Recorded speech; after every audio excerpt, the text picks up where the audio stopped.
El Evangelio de hoy nos presenta dos milagros. Uno, la resurrección de la hija del arcisinagogo y el milagro de la curación repentina de la hemorroísa, que llevaba ya 12 años enferma, sin poderse curar. Eh, San Juan Crisóstomo nos comenta este pasaje del Evangelio diciendo que Jesucristo descubre a la hemorroísa, así es llamada por el Evangelio, esta mujer que llevaba 12 años enferma, la descubre ante todos para calmar sus temores. No vaya a ser que le pareciere como que había robado un milagro, que se quitaran pues de ella esos temores. También para corregir su opinión de creer que a Jesucristo podía pasarle algún advertido. Nada pasa por inadvertido de nuestro Señor, que es verdadero Dios, pero también verdadero hombre. Y para alabar, para reconocer su fe y ponerla como modelo, confirmando además la fe del arcisinagogo que iba a verse en peligro cuando la acusaran, cuando le avisaron que su hija ya había muerto. En esta semana y en este día, en toda la semana, meditemos, reflexionemos un poco sobre lo que pasó con la hemorroísa, que con solo tocar la orilla de la vestidura de nuestro Señor quedó sana. ¿Y nosotros por qué no llegamos a alcanzar de nuestro Señor alguna gracia como esta? La salud de nuestro cuerpo o la salud moral, si estamos batallando con algún vicio, la salud de algún familiar, de algún ser querido. ¿Por qué no obtenemos de Jesucristo esta virtud divina para sanar nuestro cuerpo, nuestra alma o de algún familiar? Eh, Saquemos pues de este Evangelio este propósito, ¿no? de lograr tener esas cualidades que tuvo aquella enferma y por eso logró alcanzar esa virtud de nuestro Señor, esa virtud de la sanación. Nosotros nos acercamos a nuestro Señor, pero no como la hemorroísa. En otro evangelista menciona que cuando iban a la casa del arcisinagogo, en que pasó esta escena de que lo toca a esta mujer enferma, pues muchos iban al lado de nuestro Señor, apretujado, hasta lo empujaban, al momento de que va caminando toda la multitud. Y cuando dice nuestro Señor, ¿quién me ha tocado? Otro evangelista menciona ese dato interesante.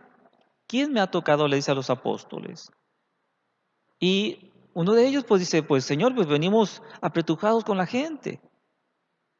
¿Quién te ha tocado? Pues muchos. Pero él se refería pues a la hemorroísa. Tan así que voltea hacia ella y la descubre lo que ella estaba haciendo. ¿Cuántos de nosotros pues nos acercamos a nuestro Señor no como la hemorroísa, sino como aquella multitud? Y así como llegamos y nos acercamos a Él, nos vamos sin nada. ¿Y cuándo nos acercamos a nuestro Señor? Cuando rezamos, cuando lo visitamos a Él en el sagrario, cuando lo recibimos en la Sagrada Comunión. Pues meditemos aunque sea un poco sobre qué cualidades debemos de llevar a nuestras oraciones cuando nos acerquemos a nuestro Señor. Cuando rezamos, pues es cuando hablamos con Dios. Y ahora que nadie puede vivir sin celular, por eso les digo la comparación, es como marcarle al celular a Dios. Pero no necesitamos celular, no necesitamos saldo o carga. Necesitamos marcar solamente los números correctos. Hay que marcarle con el número correcto. 1, 2, 3, 4, 5. Si nos falta un número, no le estamos marcando bien. El primero, la fe. Hay que rezar con fe. Pues de por sí no nos dirigiríamos a Dios si no creemos en Él. Pero en esto nos quedamos a medias en la fe, porque decimos, pues yo creo en Dios. Ahí está el problema. Creemos en Dios, pero no le creemos a Dios. También hay que creerle. No nomás hay que creer que existe, sino también que ha hablado a los hombres. Les ha mandado cosas a todos los hombres. Así que no estamos exentos de eso. Hay que creerle a Dios, hay que creer en Dios, pero también hay que creerle lo que ha dicho Dios. Y va a ser completa nuestra fe cuando esa fe va acompañada de obras. Al estar nosotros poniendo todas nuestras fuerzas para cumplir esos mandamientos. También cuando vamos a rezar, pues hacer ese acto de fe. Creo firmemente que me estás viendo y que me estás escuchando, para que nuestras oraciones, nuestras palabras dirigidas a Dios, pues no salgan nomás salidas al aire o que las dirijamos a la pared. La estamos dirigiendo a Dios. Así que hagamos ese acto de fe para que nos ayude a recordar muy bien a quién nos estamos dirigiendo. Creo firmemente que me estás viendo, que me estás escuchando. El segundo número que debemos de marcar es constancia. La constancia. Podrá suceder que no nos dé esa gracia que le pedimos al instante, como a la hemorroísa. En ese instante quedó curada. Puede que pasen 2 días, una semana, un año, 5 años, no lo sabemos. Pero ¿qué hubiera pasado si Santa Mónica se hubiera dado por vencida después de que estaba todo un año pidiendo por su hijo San Agustín? Todos los días le pedía a nuestro Señor con esa fe que mueve montañas, esa fe completa, fe con obras, porque su vida la ponía de acuerdo también a los mandamientos. Pero ¿qué hubiera pasado si no hubiera habido constancia en Santa Mónica? Después de un año que vea a su hijo igual de hundido en los vicios, ni siquiera católico, ni siquiera bautizado estaba, y después de un año, pues nomás igual, y dijera, pues ¿para qué rezo? Y abandona la oración. Si eso hubiera pasado, no tendríamos ahora en nuestros altares a San Agustín. No solamente se convirtió, sino llegó a convertirse en un gran santo. Así que pues pasó más de un año y él siguió rezando. Tengamos constancia en nuestras oraciones. El tercer número que debemos de marcar es humildad. Aunque tengamos fe, si somos soberbios, pues no hablaremos con Dios, porque el soberbio no se rebaja a reconocer a Dios sobre todas las cosas. Él quiere estar sobre todas las cosas. Y si no lo está, pues por lo menos no quiere reconocer quién está sobre él. ¿Y qué hacemos en la oración? Uno de los fines de la oración es reconocer su grandeza, su majestad, su supremacía. Cuando lo adoramos, lo alabamos, reconocemos pues su grandeza sobre todos los seres. En la oración le pedimos perdón. El soberbio no sabe pedir perdón. Por eso el soberbio no hace oración. Y en la oración le pedimos a Dios perdón por nuestras faltas. En la oración le pedimos cosas. Y el soberbio se basta a sí mismo o se quiere bastar a sí mismo. Y por eso no sabe pedir. Y por eso no sabe rezar o no quiere rezar. El soberbio no sabe pedir. Hay que reconocer, pues, hay que tener esa verdadera humildad y reconocer nuestra miseria, nuestra nada, nuestra ingratitud. El cuarto número que hemos de marcar es santidad.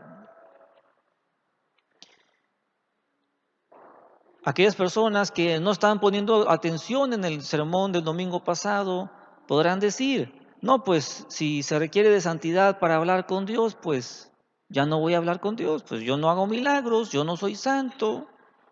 Pero aquella persona que sí puso atención al sermón del domingo pasado, va a decir, ya sé a qué se refiere el Padre.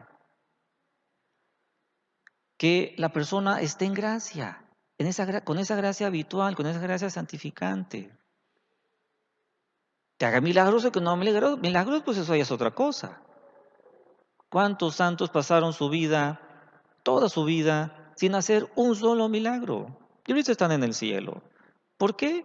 Porque se despidieron de este mundo estando en amistad con Dios, en gracia de Dios. ¿Y cómo lo lograron? Pues haciendo la voluntad de Dios. En eso está la esencia de la santidad, hacer la voluntad de Dios. ¿Qué decimos en el Padre Nuestro? Hágase tu voluntad, así en la tierra como en el cielo. ¿Qué le estamos diciendo a Dios? Yo quiero hacer tu voluntad, así como los ángeles la hacen en el cielo, sin replicar, sin preguntar por qué. Hago tu voluntad, quiero hacer tu voluntad, así como los ángeles la hacen en el cielo. Si reconocemos que actualmente estamos en pecado mortal, ¿qué vamos a hacer? Pues si estoy en pecado mortal, pues no voy a rezar. Pues el Padre dijo santidad, o sea, estar en gracia de Dios. No estoy en gracia de Dios, ¿para qué rezo? Qué mala conclusión, qué mal argumento.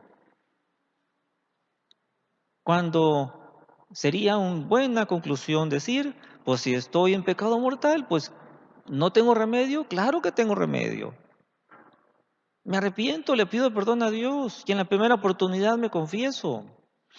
Hago propósito de enmienda. Día con día pongo mi granito de arena, pongo mi esfuerzo para cumplirlo. Entonces, al ver Dios la sinceridad de ese corazón que ha abandonado la mala voluntad de querer seguir mal, de querer entregarse a lo que Dios prohíbe, eh, pues se compadece de aquella persona que anda mal, pero quiere andar bien. Ha cometido pecado mortal, pero quiere abandonar el pecado mortal. Y por eso rezamos al principio de nuestras oraciones el acto de contrición, para pedirle perdón a Dios de todas nuestras faltas que hayamos cometido. Ya a la primera oportunidad que haya, pues nos confesaremos. Pero por lo pronto, desde ya le pedimos perdón a Dios de todo corazón. Y mantenemos o recuperamos esa buena voluntad de de cumplir sus mandamientos, de practicar las virtudes. ¿Cómo se atrevería a hablar con Dios y pedirle cosas? Aquella persona que es enemigo de Dios. Por eso si reconocemos que hemos ofendido a Dios,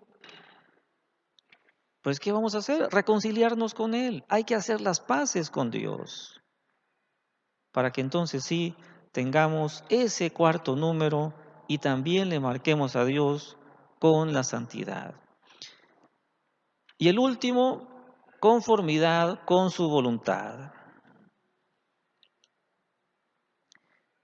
Podrá suceder que tengamos una gran fe y hablemos con Dios con fe, con constancia, con humildad, con santidad y seguimos enfermos del cuerpo, del alma, seguimos enfermos. ¿Vamos a reclamarle a Dios porque seguimos enfermos? Vamos a reclamarle si no hay ese quinto número, conformidad con su voluntad. Vamos a reclamarle si no hay conformidad, sino que decimos, pero Dios, ¿por qué no me sanas? Ya, en este momento. ¿Por qué no haces esto que quiero? ¿A qué suena eso? ¿A qué le estamos mandando a Dios? Cuando lo que necesitamos es obedecerle a Dios. Estar sujetos nosotros a Dios. Subordinarnos a Dios, que Él es el que sabe, nosotros no. Él es el que sabe si conviene mejor sanar por esos medios naturales, que el médico, que las medicinas, que el tratamiento, que evitar aquello que nos hace daño. Ese es el medio ordinario. O sabe si ya milagrosamente nos podemos curar de un día para otro, de un instante a otro. Así que para ponernos en sus manos, para que haya verdadera conformidad con Dios, hay que rendir nuestro entendimiento. Aquella persona que no conoce a Dios no rinde su entendimiento a Dios y menos todavía se pone en sus manos. Pongo una comparación. Hay personas que quieren arreglar por sí mismos sus computadoras. Hay una persona que él las inventó, él perfeccionó la manera de hacerlas. Eh, eh, entonces están ustedes con él y le dicen, no, por aquí es, así es, como hay que arreglarse. ¿Qué le va a decir él? Yo sé de esto, ponla en mis manos tu computadora, yo te la voy a arreglar. Nosotros no nos ponemos en las manos de Dios porque dudamos de Él o no lo conocemos tan bien como debemos conocerlo. Cuando crezca nuestro conocimiento hacia Dios, va a crecer esa conformidad y va a decir, pues Él sabe mejor que yo cuándo, el momento oportuno. Mientras tanto, pues vayámonos por el camino ordinario de que se mejoren las cosas, hablando de la salud del cuerpo o la salud del alma, que es esa enfermedad moral. Un ciego pedía todos los días a Dios ese milagro. Dios mío, que recupere la vista. Y lo decía con tal conformidad que terminaba su oración así. Pero que, que la recupere la vista si es para mi salvación, si es para salvarme. Entonces pasaron años en que él seguía rezando esta oración. Un día se le olvida terminar como siempre terminaba la oración. Sale de la iglesia, va camino a su casa, ya se lo sabía de memoria el camino. Y resulta de que a medio camino, milagro, recupera la vista aquel invidente. Se acuerda que no había terminado la oración como siempre la terminaba, se devuelve a la iglesia para dar gracias a Dios por ese milagro y también para terminar la oración como siempre la terminaba.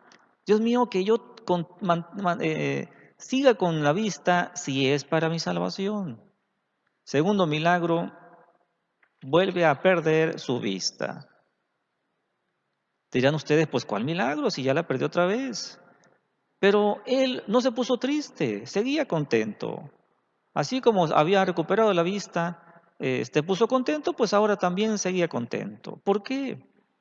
Porque sabía muy bien que le convenía más vivir ciego, morir ciego y salvarse que vivir con vista y condenarse. Porque la vida eterna es muchísimo más que esta vida. Acudamos pues a nuestra oración como la hemorroísa, marcándole a Dios con el número correcto, con fe, con constancia, con humildad, con santidad y conformidad con su santa voluntad. Así sea. En nombre del Padre, y del Hijo, y del Espíritu Santo. Amén.